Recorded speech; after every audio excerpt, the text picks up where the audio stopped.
Trump sera forcé de bien traiter Poutine. Il ne le traite pas. Il a pu humilier Starmer pendant la conférence de presse. Il ne le fera pas avec Poutine, vraisemblablement pas. Lui, personnellement, il ne va pas humilier Poutine, mais le facteur X, il est dans la salle, effectivement. C'est là que peut y avoir un petit quelque chose. Maintenant, on se souvient de la conférence de presse en France, c'était je ne sais plus en quelle année, avec Emmanuel Macron, où Emmanuel Macron lui-même... 2017, voilà. Oui. En 2017, où Emmanuel Macron lui-même attaque quand même assez frontalement Vladimir Poutine, puis Vladimir Poutine, à côté, il ne bouge pas d'un cil, il dit ok, ça glisse sur lui comme de l'eau sur un canard, et il dit ok, on passe à autre chose. Et puis au bout du compte, l'effet réel a été assez limité. Donc on peut avoir quelque chose comme ça. Il peut y avoir une altercation, il peut y avoir quelque chose. Vladimir Poutine qui laisse passer, et puis ça s'arrête là, quoi. Pendant cette fameuse conférence de presse à Versailles, c'était en 2017 justement, il y avait une question qui était posée sur deux médias russes, Sputnik et Russia Today.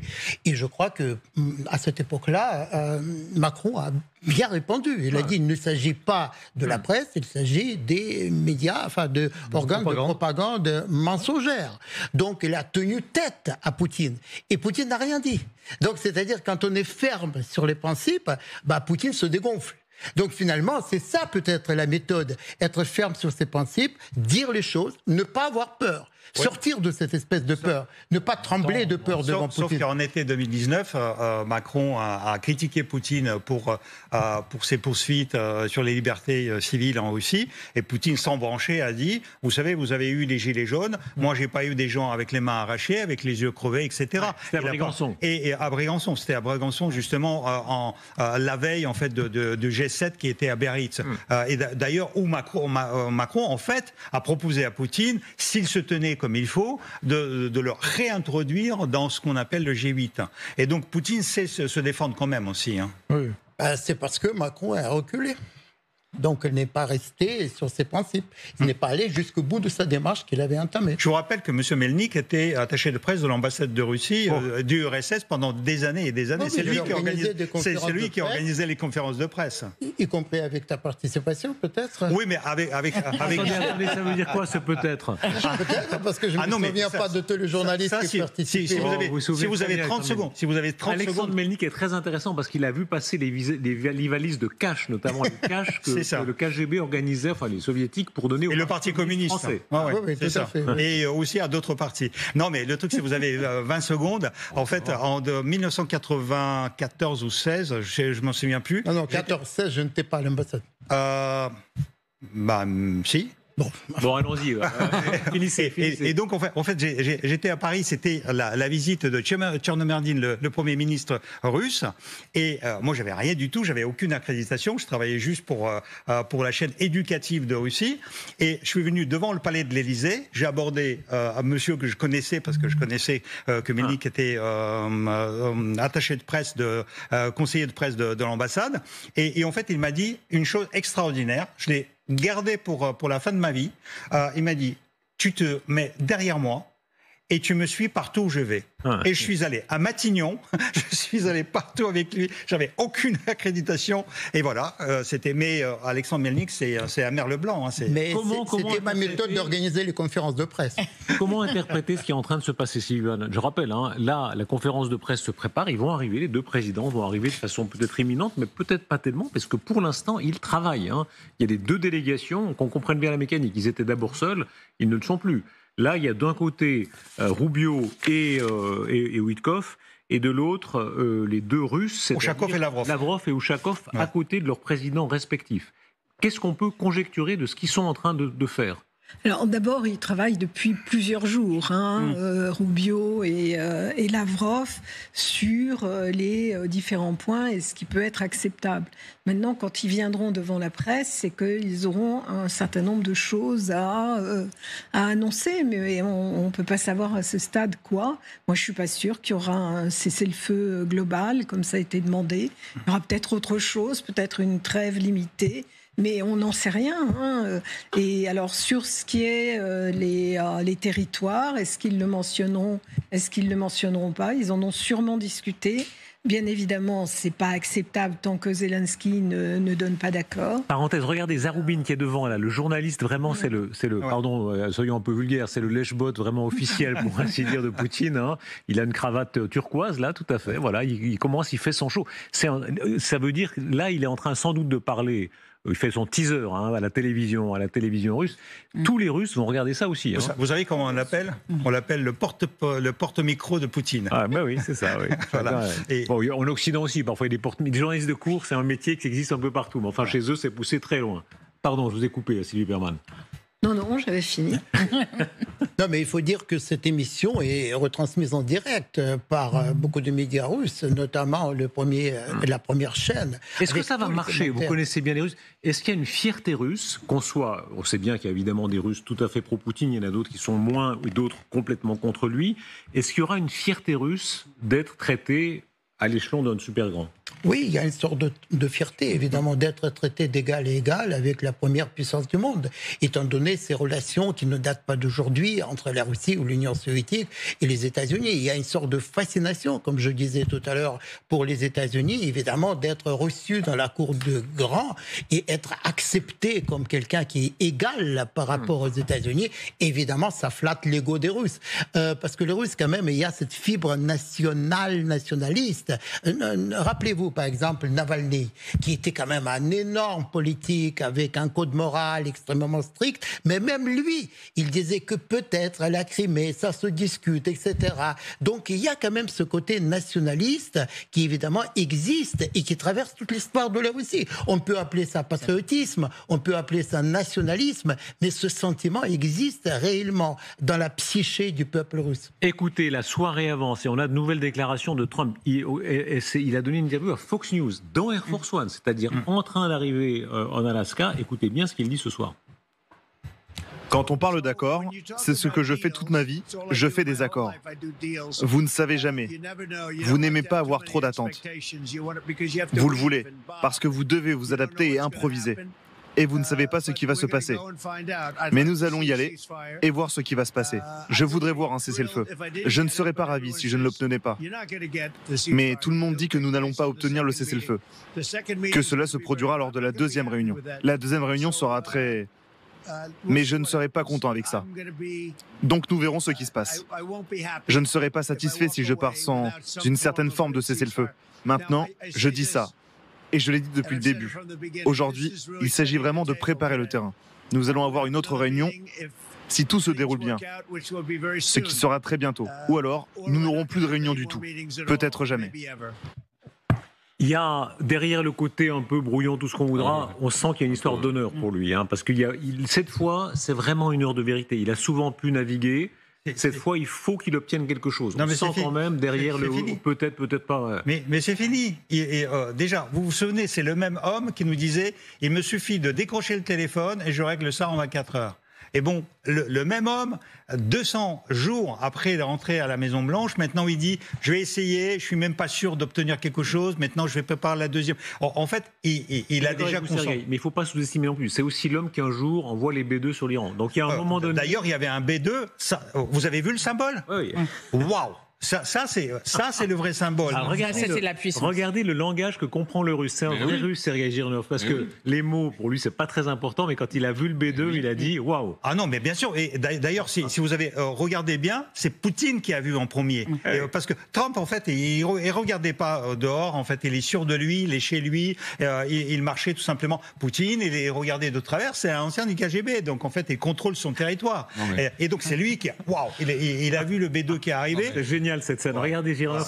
Là, il y a une identification avec Poutine qui a vu le B2. Là, c'est quand même du sérieux. Non, mais si un jour il y a des B2 au-dessus de la Russie, Poutine ne les verra pas. Donc il vaut mieux qu'il les regarde maintenant de près, parce que si jamais par malheur il devait être en face, ce serait la dernière fois qu'il les verrait. Cela étant, là, insistons là-dessus. Trump joue quand même quelque chose comme son honneur. Voilà, les fameux B2.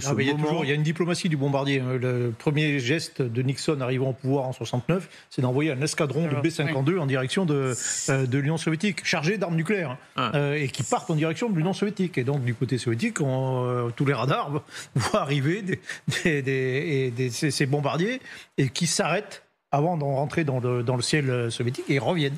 Donc c'est juste d'emblée, voilà, un message gratuit c'est le gros bâton. C'est le gros bâton. Roosevelt Théodore qui disait qu'il faut parler bien doucement, mais avec un très gros bâton. Je rappelle qu'il a obtenu le prix Nobel de la paix. Roosevelt, c'est vrai? Oui, Théodore Roosevelt. Ah oui, j'avais oublié ça. Ben voilà. Pour avoir négocié la paix entre la Russie, et le Japon. Ah ben voilà. D'ailleurs, non seulement c'est le gros bâton, mais c'est le bâton absolument incomparable par rapport aux Russes, parce que les Russes, ce qu'ils ont, les Tupolev 160, c'est la technologie des années 50. Les Tupolev 195, en fait, ils arriveront même pas aux États-Unis, on va les abattre. Tandis que le stealth, je suis d'accord avec Xavier, quand vous recevez la bombe, c'est que c'est déjà trop tard. Il y a deux choses. Il y a évidemment cette épreuve de force, mais Alexandre Malnik parlait de nationalisme. C'est aussi quelque chose de très présent aux États-Unis.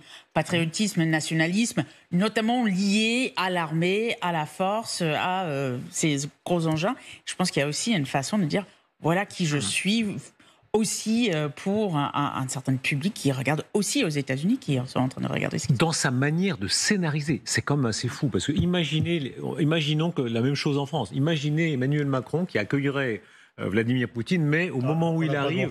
Il y a les rafales qui passent bien bruyamment. Avec les vraies bombes. Avec des vraies bombes. On serait un peu étonné quand même. Voilà. Mais on est tellement habitué à ce que Trump mette en scène des choses incroyables. Et en plus, vous avez vu par terre, vous avez vu d'autres. En fait, il y a les F-22 qui sont là. Donc en fait, le théâtre d'accueil de Poutine, c'était bien pensé. Hein.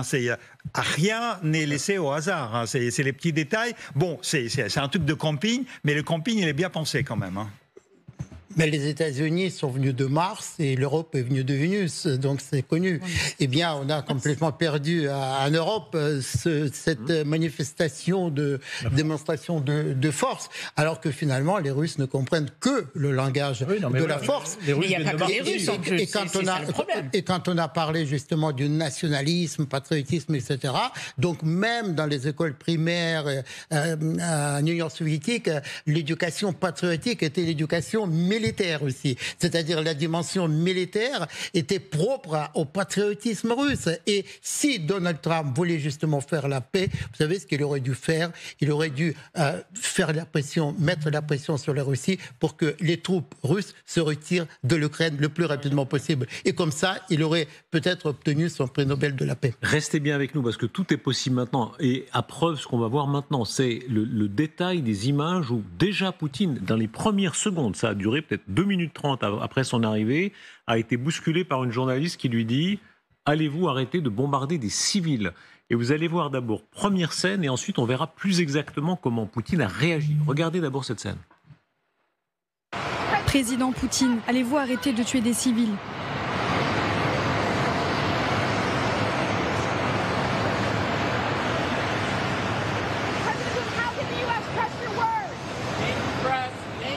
Ah, c'est une très bonne technique quand on ne veut pas répondre et j'ai pas compris. Hein. Vous avez, dans les duplex, quand on n'a pas envie de répondre, on apprend, on dit. Il a bien appris quand même à jouer, hein, ça, parce que c'était c'était un jeu fin. Hein. J'entends rien, excusez-moi. Il n'a pas bronché, hein, donc il n'a pas changé de visage, il n'a pas pâli, donc par rapport à ça. Mais il est quand même moins sûr que Trump.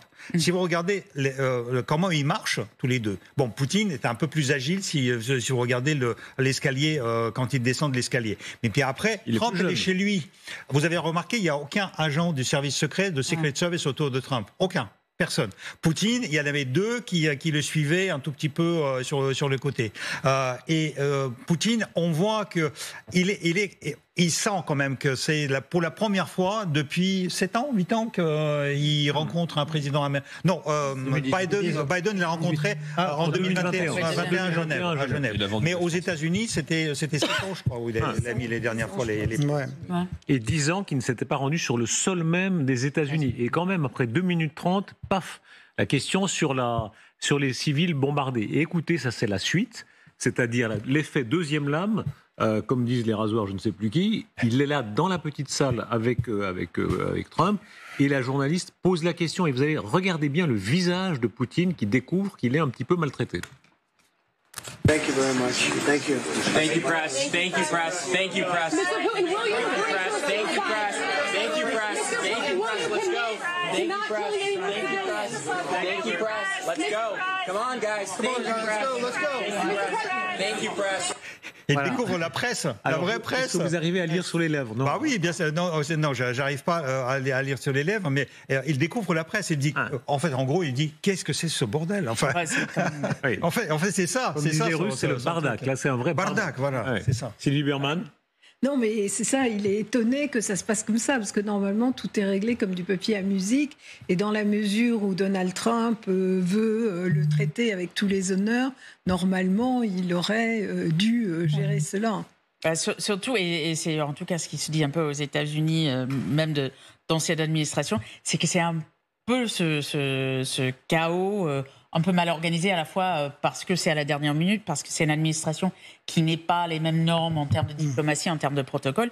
Donc, il va avoir un certain nombre peut-être de dérapages incontrôlés parce qu'ils n'arrivent pas à totalement aborder comme ils auraient fait dans d'autres circonstances.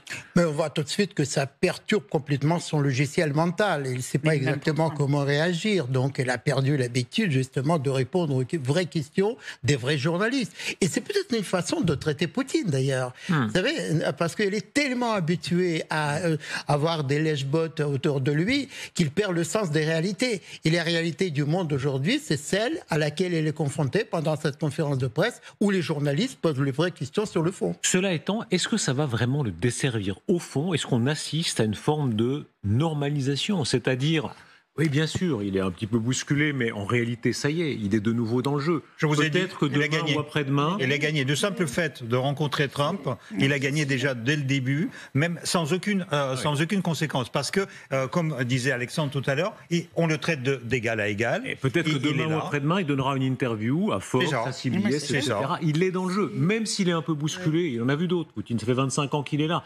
Regardez comment Zaroubine, on le voyait tout à l'heure, qui faisait son teaser, son petite annonce dans la salle de la conférence de presse.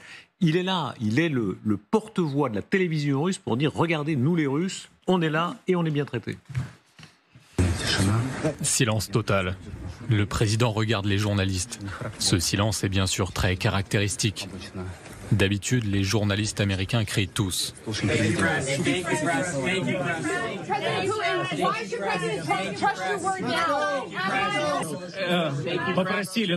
On nous a demandé de quitter la salle. Les journalistes américains, comme toujours, ont essayé de poser une question. Avez-vous remarqué que le président... Dans Jean Fayot, là c'est super Fayot. Il est très bon dans Jean Fayot. Et tout de suite, il l'a mis sur sa chaîne Telegram. Donc, vous avez entendu la manière dont il dit, d'habitude, les journalistes américains s'excitent, mais là, ils sont face à Poutine. Donc l'aura de Poutine les saisit de...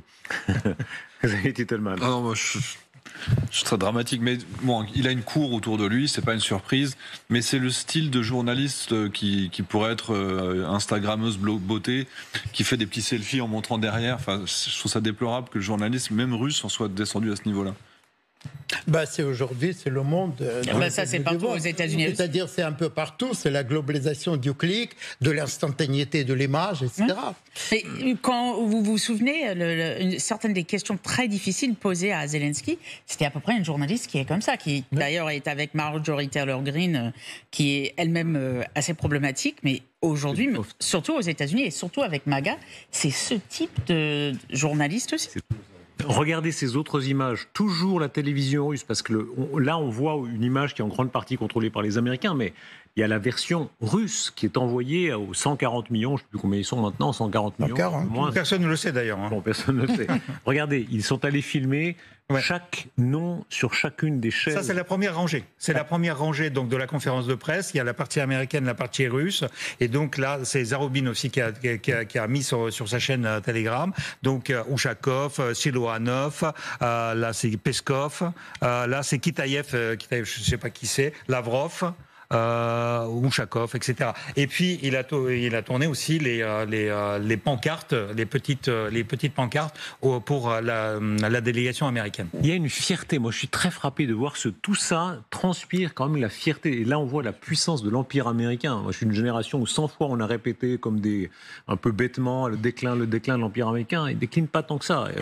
Pour un Russe, comme pour un Indien, même pour un Chinois encore, être invité par Trump et traité comme ça. Par les États-Unis. C'est par les États-Unis. Par les États-Unis. Il y a toujours, mais Alexandre le disait, il y a toujours une une fascination. C'est à la fois l'ennemi, mais c'est à la fois, même au temps de l'Union soviétique, c'était le modèle contraire, capitaliste, et en même temps, au début de l'Union soviétique, on fait appel aux Américains pour les aider à faire une industrie, créer une industrie moderne. En fait, les soviétiques et puis les Russes cherchent à imitent les Américains. Ils cherchent à égaler la puissance américaine. Vous vous souvenez de ces slogans à l'époque de Khrouchtchev, dans 10 ans, on va rattraper.